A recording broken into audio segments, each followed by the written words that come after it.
China on Shopify, has this business model been affected with COVID-19? It was affected, yeah, especially because it hit right after the Chinese New Year. So it was kind of a double whammy. Right when we thought things were going to be opening up, things closed down.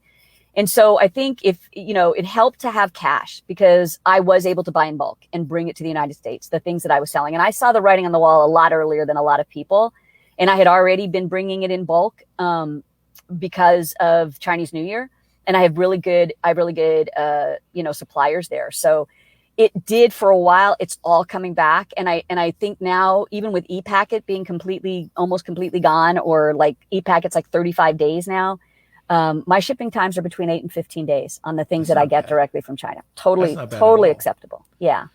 Okay, but I do bring things in from the US, but you don't have to, but I do. And, it's a smart thing to do. Once you know you have a seller, like if you have an evergreen product, I have a product that pretty much on its own sells 50 units a day, and with effort sells 100 units a day. And I just ordered another 16,000 of those. And at the end of this month, I'll order another 20,000 for Christmas. Okay. Another question here from Messi. Got another question. Do you ship directly? Okay, I'll let you just. Okay. Do you ship directly from China to customers, or do you keep storage in the US? If shipping from China is still working, how long does it take now? That was it. That was exactly what we just said. So I personally will keep some storage.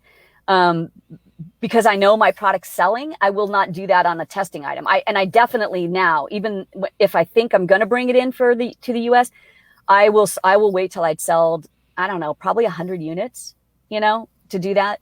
And 100 units, I mean, again, I can't tell you, people don't freak out as long as you follow up, Yeah.